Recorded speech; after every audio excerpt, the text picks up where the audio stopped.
का समय निकाला है, मुझे खुद से आपसे मिलने का अवसर दे रहे हैं, मुझे मेरी बात कहने का अवसर दे रहे हैं, इसके लिए आपका धन्यवाद करता हूं, आपका हृदय से आभार व्यक्त कर रहा हूं।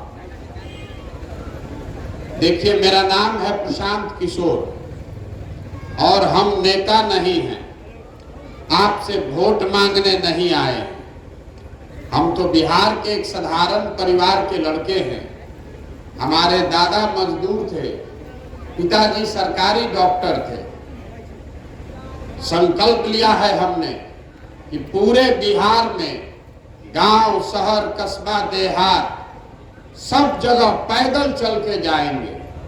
तो आप में से अभी किसी सज्जन ने ठीक पूछा कि आपका पैदल चलने का उद्देश्य क्या है? हम पैदल क्यों चल रहे हैं?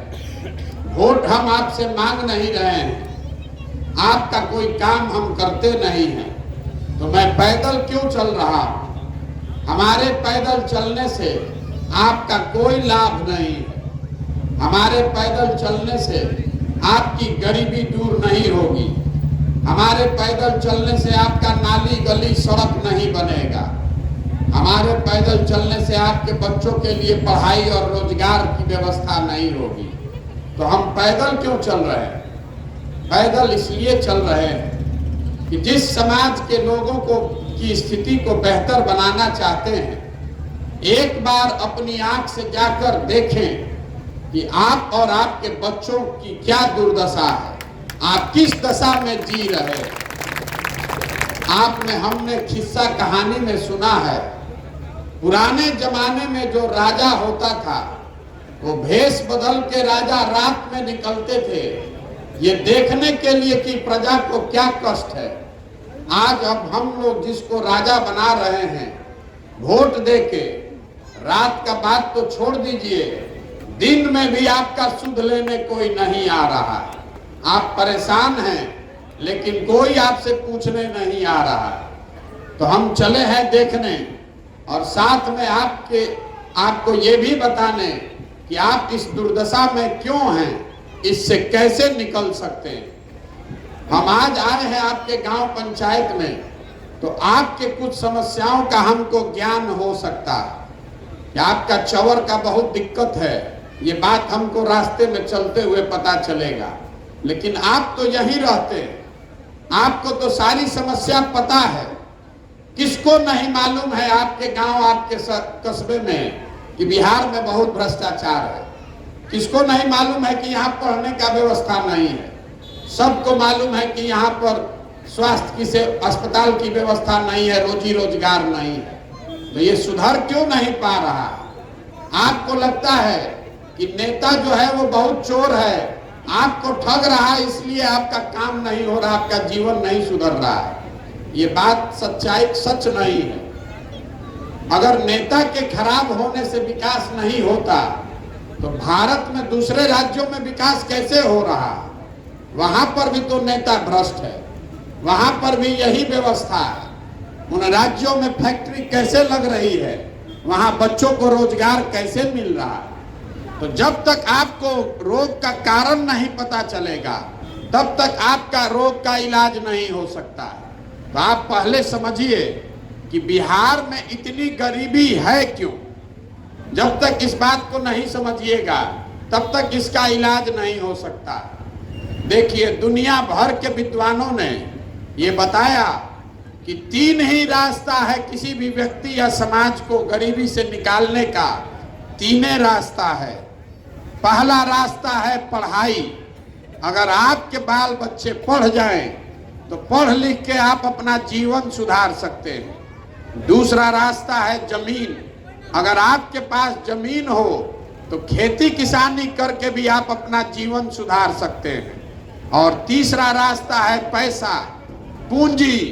अगर आप पढ़े लिखे नहीं हैं, आपके पास जमीन नहीं है, लेकिन अगर आपके पास पैसा हो तो आप कोई दुकान दौरी, रोजी रोजगार करके अपना जीवन सुधार सकते हैं। इस 3 के अलावा कोई चौथा रास्ता नहीं है।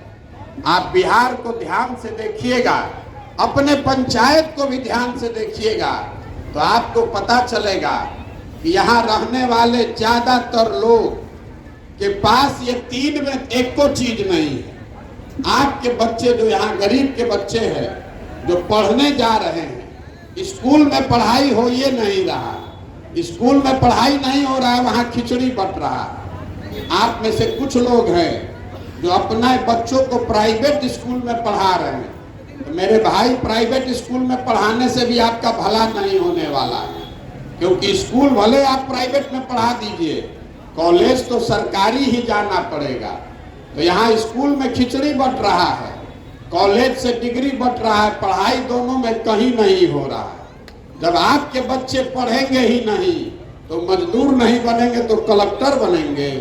और ऐसा नहीं है कि बिहार में शिक्षा पर खर्च नहीं हो रहा है। इस गरीब बिहार में, इस आंकड़ा को याद रखिएगा, इस गरीब बिहार में हर साल आपका हमारा सरकार 40,000 करोड़ रुपया, 40,000 करोड़ रुपया बच्चों के पढ़ाई पर खर्च किया जा रहा है। और ऐसा दुर्दशा है कि 40,000 करोड़ रुपया खर्चा होने के बाद 40 को बच्चा भी पढ़ के नहीं निकल रहा है। तो पढ़ने की सुविधा यहाँ लोगों की नहीं है। तो आपको दूसरा रास्ता मैंने बताया, खेती। खेती करके आप अपना जीवन क्यों नहीं सुधार पा रहे हैं? वो इसलिए कि बिहार में रहने वाले 100 में 60 आदमी के पास एक धूर जमीनें नहीं है। यहाँ 75 साल में भूमि सुधार को लेकर कोई काम नहीं किया गया।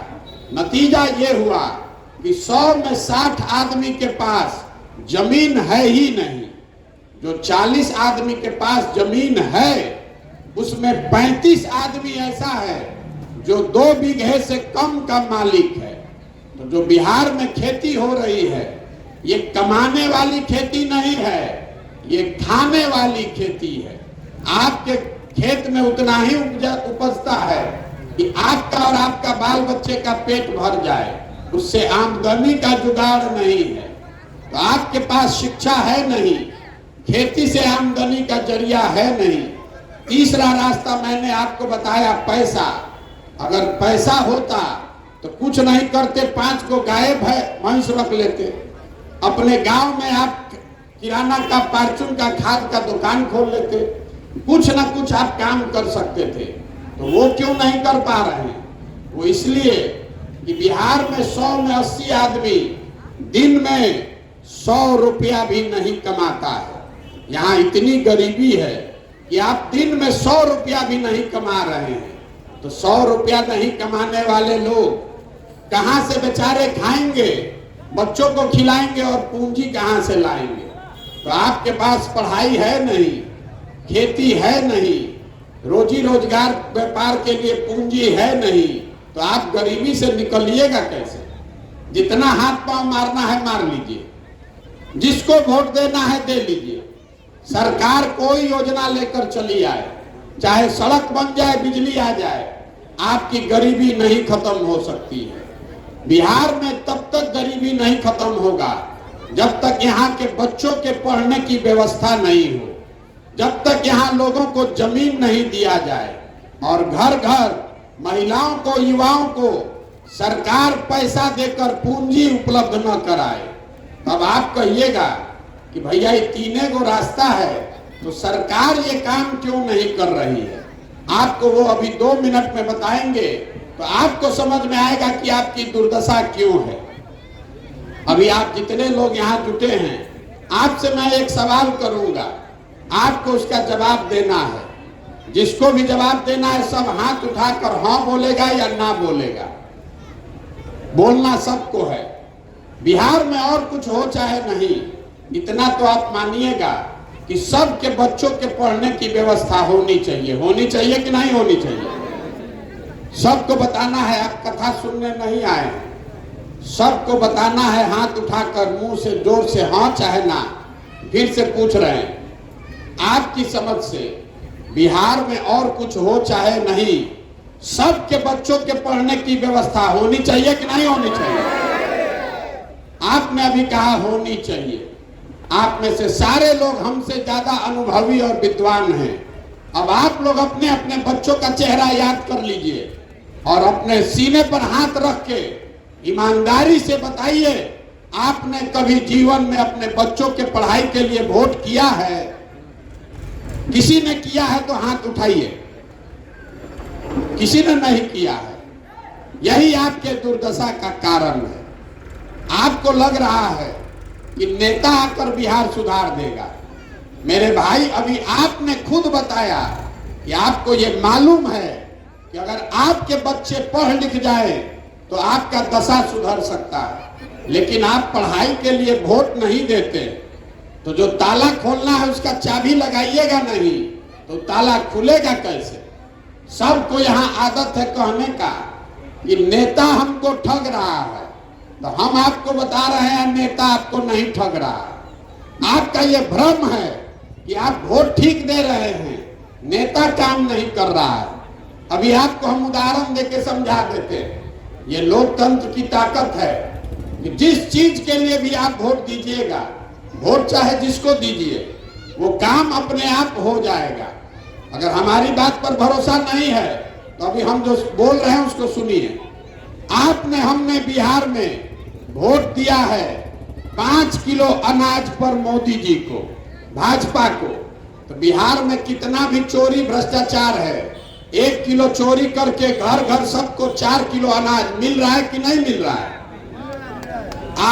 हमने वोट दिया है नीतीश कुमार को बिजली लाने के लिए, तो बिजली का बिल चाहे 6,000 आवे कि 8,000, घर घर बिजली बिहार में आया है कि नहीं आया है? हमने वोट दिया है जात के नाम पर, तो बिहार में और कुछ काम हो चाहे नहीं, घर घर जात का चर्चा और जात का गिनती हो रहा है कि नहीं हो रहा है? आपने वोट दिया है राम मंदिर बनाने के लिए, तो बिहार में नाली गली रोड सड़क विद्यालय फैक्ट्री बने चाहे नहीं, अयोध्या में राम मंदिर बन रहा है कि नहीं बन रहा है? आपने वोट दिया मोदी जी को सिलेंडर के लिए, तो सिलेंडर का दाम 1250 हो कि 1500, घर घर सिलेंडर आया है कि नहीं आया है? आपने वोट दिया मोदी जी का चेहरा देख के, तो आपके बच्चों का चेहरा भले मुरझाया है, मोदी जी का चमकता हुआ चेहरा और खुला हुआ सीना आपको रोज देखने को मिल रहा है कि नहीं मिल रहा है? हमने वोट दिया गुजरात में विकास का कहानी सुन के, तो गुजरात में विकास हो रहा है, फैक्ट्री चल रही है, और आपके बच्चे गुजरात में जाकर मजदूरी कर रहे हैं कि नहीं कर रहे? तो किस चीज पर आपने वोट दिया है जो आपको नहीं मिल रहा? आपने वोट नहीं दिया है अपने बच्चों के पढ़ाई के लिए, आपने वोट नहीं दिया अपने बच्चों के रोजगार के लिए, आपने वोट नहीं दिया अपने फसल के दाम के लिए, इसीलिए वो काम नहीं हो रहा है, और इसीलिए हम पदयात्रा कर रहे हैं। आपसे वोट नहीं मांग रहे, आपसे हाथ जोड़कर इतना ही आपको समझा रहे हैं कि मेरे भाई, अगर आप अपने बच्चों के लिए, अपने बच्चों के भविष्य के लिए अगर आप चिंता नहीं कीजिएगा, आप वोट नहीं कीजिएगा, तो कोई नेता कोई दल आपकी और आपके बच्चों की चिंता नहीं करेगा। काहे करेगा भाई? जब आपको अपने बच्चों की चिंता ही नहीं है, तो हम और कोई नेता क्यों आपके बच्चे की चिंता करेगा? हम पैदल चल रहे हैं, 150 लड़के दौड़ते हैं, आधा से ज्यादा बच्चों के शरीर पर शुद्ध कपड़ा नहीं है, आपके छोटे छोटे बच्चों के पैर में हवाई चप्पल नहीं है, आपके बच्चे विद्यालय में जा रहे हैं तो पिलुआ वाला खिचड़ी खाकर घर आ रहा है, आपका बच्चा पढ़ लिख के 10,000 12,000 का मजदूरी कर रहा है, लेकिन आपको उसकी चिंता नहीं है। आप तो जाति में उलझे हैं, धर्म में उलझे हैं, कभी नाली गली पर वोट दे रहे हैं, कभी 5 किलो अनाज पर वोट दे रहे हैं, कभी पाकिस्तान के लिए वोट दीजिएगा, कभी पुलवामा के लिए वोट दीजिएगा, तो सुधरेगा कैसे? नहीं सुधर सकता। हमको आदमी कह रहा है कि प्रशांत किशोर आए हैं, भैया आप चलिए, आपके पीछे हम लोग तन मन धन से हैं, आप सुधारिए बिहार को।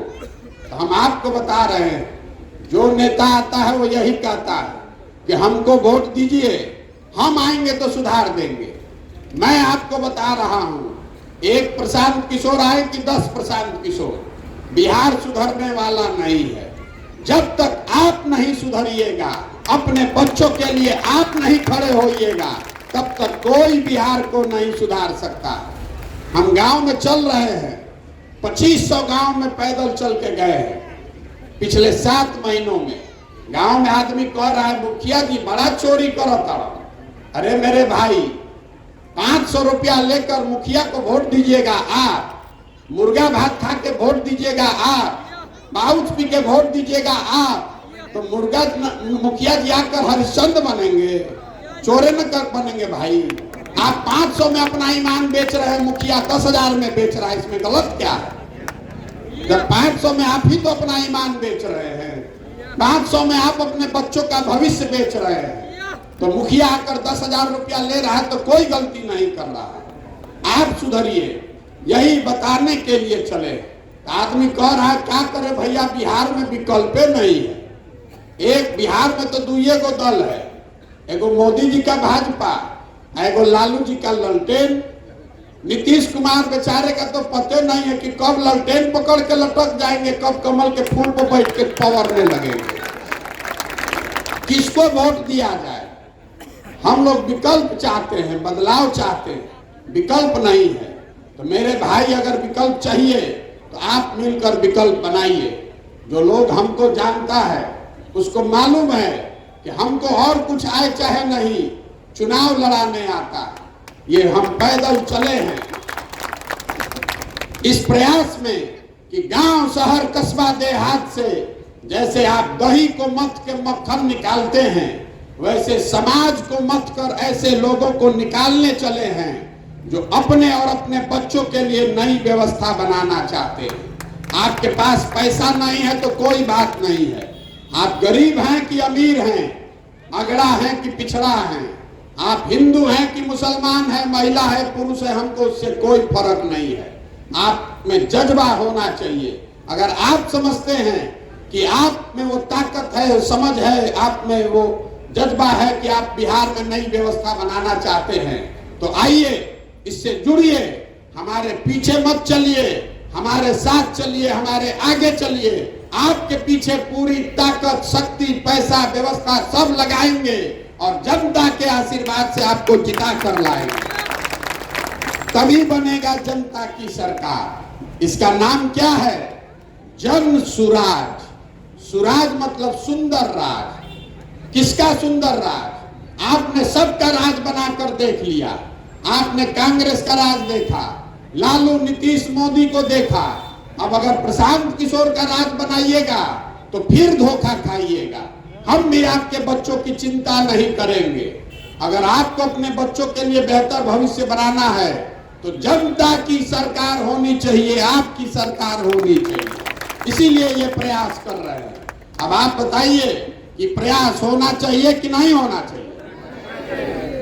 आप में से कुछ लोग ऐसे हैं जो कह रहे हैं कि भैया कोई एक आदमी सुधारेगा। तो 14 में भाई साहब मोदी जी आए थे, 14 में मोदी जी का प्रचार हम ही कर रहे थे। जो लोग बिहार में, यूपी में मोदी जी का नाम नहीं जानता था, आज हमसे झगड़ा कर रहा है कि तारा बुझात नहीं थे, मोदी जी से ही देश के कल्याण हुई। तो भाई मेरे, मोदी जी के आने से बिहार का कल्याण हुआ कि नहीं इसको छोड़ दीजिए। मोदी जी के आने से बिहार में बच्चों को रोजगार मिला कि नहीं इसको भी छोड़ दीजिए। 9 बरस से मोदी जी प्रधानमंत्री हैं और जितना यहाँ मोदी जी के भाजपा के वोटर सपोर्टर हैं आपको खुली चुनौती दे रहे हैं। 9 बरस से मोदी जी प्रधानमंत्री हैं। 9 बरस में मोदी जी ने बिहार के विकास के लिए अगर एक बैठक किया है, आप हमको उसका प्रमाण दिखा दीजिए। हम कल से उनका झंडा लेकर चलने को तैयार हैं। 40 एमपी में 39 को हम लोग जिता कर भेजे हैं।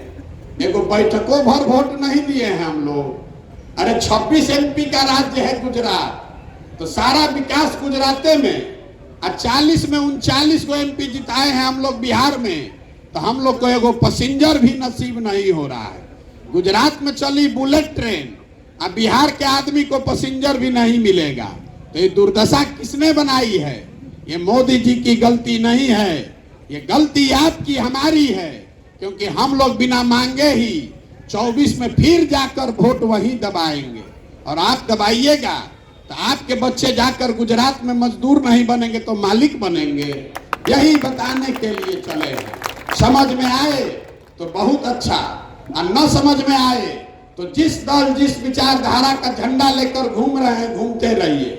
लिख कर लेकिन रख लीजिए इस बात को, अगर आप नहीं सुधरिएगा, अपने वोट की ताकत को नहीं समझिएगा, वोट अपने बच्चों के लिए नहीं दीजिएगा, तो किसी भी हालत में आपके बच्चों का जीवन नहीं सुधर सकता है। नाली गली 5 किलो अनाज, हिंदू मुसलमान भारत पाकिस्तान पर वोट देते रहिएगा तो जीवन आपका सुधर नहीं सकता है। एक ही बात है, एक के फॉर्मूला है जम्मू गरीबी से निकलने का, वोट अपने बच्चों के लिए दीजिए। नेता आके कहता है वोट देश के लिए दीजिए, वोट हमारे जात के लिए दीजिए। हम आपको बता रहे हैं कि वोट अपने बच्चों के लिए दीजिए, अपने बच्चों के पढ़ाई और रोजगार के लिए दीजिए। एक और अंतिम बात, बिहार में हम लोग कहते हैं, जिससे मिलिए वो कह रहा है कि भैया यहाँ जातिवाद बहुत है, सब नेता जात का राजनीति कर रहा है। तो आपका ये भ्रम भी हम दूर करना चाहते हैं। आपको ऐसा लगता है कि नेता सब जात का राजनीति कर रहा है। हम आपको बता रहे हैं कैमरे पर, कोई नेता जात का राजनीति नहीं कर रहा। हम सबके साथ काम किए हैं। अभी आपसे पूछेंगे कि बताइए बिहार में कौन जात का राजनीति कर रहा है, तो आप में से कुछ लोग खड़ा होकर लालू जी का नाम लेगा कि लालू जी जात का राजनीति करते हैं। तो हम आपको बता रहे हैं लालू जी जात का राजनीति नहीं करते। देखिए, लालू जी अगर जात का राजनीति करते तो लालू जी ये कहते कि बिहार का मुखिया यादव समाज का लड़का होगा और सब यादव जी लोग आप लोग वोट लालटेन को दीजिए। लालू जी नहीं न कह रहे हैं, लालू जी ये कह रहे हैं कि हमारा लड़का राज्य का मुखिया होगा और सब यादव जी लोग आप लोग लालटेन को वोट दीजिए। नहीं, जात का राजनीति कहाँ हुआ, तो बेटे का परिवार का राजनीति हुआ। आप जात तो आपके हमारे दिमाग में है, नेता के दिमाग में जात नहीं है। नेता के दिमाग में उसका स्वार्थ है, उसके बच्चे का स्वार्थ है। और लालू जी अकेले नहीं हैं, कोई पासवान का नेता है, कोई चौबे मिश्रा दुबे का नेता है, कोई कुशवाहा का नेता है, कोई राजपूत का नेता है। जो जिस जात का नेता है, नेता अपना और अपने बच्चे की चिंता कर रहा है। जात में आप और हम अझुराए हैं। आपको ऐसा लग रहा है कि हमारे जात का आदमी बन जाएगा तो हमारा कल्याण हो जाएगा। आपका कल्याण नहीं हो सकता है। आपका कल्याण तब होगा जब आपके बच्चे पढ़ेंगे। आपका कल्याण तब होगा जब आपके बच्चों के लिए रोजगार होगा। आपका कल्याण तब होगा जब आपका धान 2000 रुपया में बेचाएगा, 1500 में नहीं। तो आप अपनी चिंता कीजिए, ये नई व्यवस्था बनाइए। समझ में आए तो इससे जुड़िए, और न समझ में आए तो जहां है वहां रहिए। मैं एक नारा लगाकर खत्म करूंगा। मैं बोलूंगा जय बिहार, आपको बोलना है जय जय बिहार, जय बिहार। इतनी संख्या में आपके इतने ताकत है। जय बिहार, जय बिहार, जय बिहार। ये हम नारा क्यों लगवा रहे हैं? जो लोग हमको जानता है वो कहता है हम नारा बहुत लिखते हैं। ये नारा गांव गांव क्यों लगवा रहे हैं इसको समझिए। ये नारा इसलिए लगवा रहे हैं कि बिहार में हम लोगों का आत्मसम्मान मर गया है। बिहार के बच्चे जब बिहार से बाहर जा रहे हैं पढ़ाई के लिए, रोजी रोजगार, मजदूरी के लिए, तो बिहार के बाहर के लोग कहते हैं बिहारी मतलब बुर्बक, बिहारी मतलब अनपढ़। ये शब्द बिहारी गाली बन गया है। हर दिन पूरे भारत में बिहार के लोगों को बिहारी कह के जलील किया जाता है। हम लोग सारे लोग बेवकूफ हैं, बिहार के लोग बेवकूफ नहीं हैं। यहाँ के नेताओं ने हम लोग को बेवकूफ बना दिया है। ये तो ज्ञान की धरती है, देवताओं को भी आकर यहाँ पर ज्ञान मिला है। ये वो धरती है जहाँ आपके हमारे पूर्वजों ने ऐसी व्यवस्था बनाई थी कि पूरे दुनिया से लोग पढ़ाई करने के लिए बिहार में आते थे। आपके हमारे पूर्वजों ने इसी बिहार में वो व्यवस्था बनाई थी कि पूरे भारत में शासन बिहार से चलता था। और आज हम लोग की दुर्दशा देखिए। हम लोग ने जो व्यवस्था बनाई है इसमें हम लोग के बच्चों के पढ़ने के लिए, रोजगार के लिए पूरा भारत में उसको दर दर का ठोकर खाना पड़ रहा है। इसलिए आपसे हाथ जोड़कर आग्रह करने आए हैं, वोट चाहे जिसको देना है दीजिए, हमको उससे फर्क नहीं है, लेकिन वोट अपने बच्चों के लिए दीजिए, अपने बच्चों के भविष्य के लिए दीजिए। अगर आप नहीं दीजिएगा अपने बच्चों के लिए वोट, अगर आप अपने बच्चों की चिंता नहीं कीजिएगा, तो कोई आपके बच्चों की चिंता नहीं करेगा। आप आए, हमारी बात सुनी, इसके लिए बहुत बहुत धन्यवाद।